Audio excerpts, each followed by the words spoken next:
Ittaqullah, takut kepada Allah. Tak payah tengok di bawah siapa kamu kerja. Kamu bekerja untuk Allah Azza wa Jal. Tiap-tiap RM1 yang kamu seleweng, Allah akan kira. Bila sahabat tanya, ya Rasulullah, adakah termasuk sebatang siwak? Panjang ni siwak 2 kupang, 20 sen. Wa in kana qadiban min arak ya Rasulullah. Sebatang siwak pun takkan Tuhan nak timbang nanti. Nabi kata wa in kana qadiban min arak. Walaupun sebatang siwak. Tu yang klaim OT 370. Beratus-ratus klaim. Tiap-tiap bulan. Bertahun makan haram. Bukan orang sedap pun Ustaz. Berlambak duit. Duk Putrajaya pula tu. Ustaz duk Kedah duit tak ada sangat.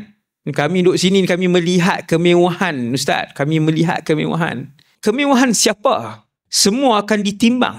Semua akan disoal. Tak padan hak sebulan 2,000 haram yang kita duk makan tu untuk disoal di mahsyar. Satu orang miskin yang soleh masuk syurga. Dia tunggu kawan dia kaya yang soleh untuk masuk syurga. Dua-dua orang baik. Dua-dua makan yang halal. Dua-dua rajin baca Quran. Dua-dua rajin sedekah.